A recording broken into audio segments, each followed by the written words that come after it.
Hello friends, welcome back to our channel orthodontic course. I am your host doctor Kapil Saroha. आज का हमारा topic रहेगा removable appliance. तो दोस्तों, रिमूवेबल अप्लायंस हम ऑर्थोडोंटिक्स में यूज़ करते हैं, बहुत कॉमनली यूज़ करते हैं, जिससे कि हम ट्रीटमेंट में ईदर हमें एक सपोर्ट मिलता है या फिर हम ट्रीटमेंट को उसके थ्रू कर भी सकते हैं। रिमूवेबल अप्लायंस दो तरीके से आप डिवाइड कर सकते हो। एक को आप एक्टिव अप्लायंसेस कह सकते हो, एक को आप पैसिव अप्लायंसेस कह सकते हो। एक्टिव अप्लायंस वो है जो खुद से प्रेशर लगा रहे हैं और किसी भी टूथ की मूवमेंट को कॉज कर रहे हैं। जैसे कि हमारा हॉलीज अप्लायंस है, हॉलीज एक एक्टिव अप्लायंस भी है, हॉलीज एक पैसिव अप्लायंस भी है। मीन्स कि अगर किसी को जनरलाइज स्पेसिंग है, बहुत माइनर सी एंटीरियर रीजन में आपको दिख रही है, तो हॉलीज अप्लायंस लगाने के बाद आप उसको जब एक्टिवेट करेंगे तो वो टूथ को पीछे करेगा।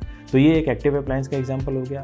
बट द प्रॉब्लम इज कि इसमें सिर्फ टिपिंग पॉसिबल। जब आप हॉलीज अप्लायंस के साथ लेबल बो लगाते हैं और टूथ को पीछे करने की कोशिश करते हैं तो वो टूथ को टिप करता है। साथ ही हॉलीज पैसिवली भी लगाते हैं। जब ट्रीटमेंट खत्म हो जाता है तो आप उस अप्लायंस को लगाते हैं ताकि आप जो आपने एक रिजल्ट अचीव किए हैं आप उसको सस्टेन करें। एक्टिव अप्लायंस की अगर हम बात करें तो इसमें एक जेट स्प्रिंग भी आता है। जैसे कि हमने पता है कि upper cross bite, single tooth cross bite होता है तो उसमें हम जेट स्प्रिंग लगाते हैं। That is a removable appliance. अगर मैं एक और एक्टिव अप्लायंस की बात करूँ तो कैटलेंस अप्लायंस भी है। किसी को जब क्रॉस बाइट होता है, टूथ दिखता है कि थोड़ा अंदर की तरफ इनवर्ट बेंड है, तो उस केस में हम लोअर आर्च के ऊपर एक कैटलेंस अप्लायंस लगाते हैं, जो कि जब पेशेंट बाइट करता है तो टूथ बाहर की तरफ पुश करता है उसको, तो it is kind of active appliance. अब हम पैसिव अप्लायंस की बात करते हैं। जनरली आज की डेट में पैसिव अप्लायंसेस बहुत कम यूज़ करते हैं हम लोग, लेकिन हमें यूज़ करना चाहिए। जैसे बहुत बड़ा एग्जांपल है, मैं big fan of it, the Nance palatal arch. Nance palatal arch upper molars में आप एंगेज करते हो और साथ में उसके एक एक्रिलिक का हुक बनाते हो, एक एक्रिलिक का बटन बना के आप उसको पैलेटल एरिया में यूज़ करते हो। वो लगाने से आप जैसे टग ऑफ वॉर में अपने पैर को रखते हैं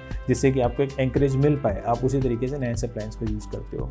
अब ये बहुत कंट्रोवर्शियल टॉपिक है कि नैंस तो एक एक्टिव अप्लायंस है, नैंस तो फिक्स अप्लायंस है, तो वो रिमूवल की कैटेगरी में क्यों आ रहा है। रिमूवल की कैटेगरी में हम उसको रखना चाहते हैं कि जिसको आप थ्रू आउट द ट्रीटमेंट नहीं रखते और बाद में उसको आप हटाना चाहते हैं। तो नैंस के साथ आप सेपरेट कैनाइन रिट्रैक्शन करते हैं, नैंस के साथ आप अपने आर्च का एक एंकरेज यूनिट को बढ़ाते हैं और बाद में उसका यूज़ होने पर उसको हटा देते हैं। तो that's why it is a removal appliance.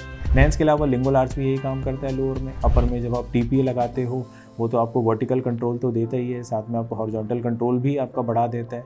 तो ऐसे बहुत सारे हमारे हॉरिजॉन्टल कंट्रोल के लिए, वर्टिकल कंट्रोल के लिए अप्लायंसेस हैं। Personally my favourite is Nance appliance, जो कि मैं अपने हर रिट्रैक्शन के केस में लगाता ही हूँ, क्योंकि इनिशियली उसमें चाहे 2 विजिट ज़्यादा लगे but through out the treatment आपका एंकरेज मेंटेन रहता है।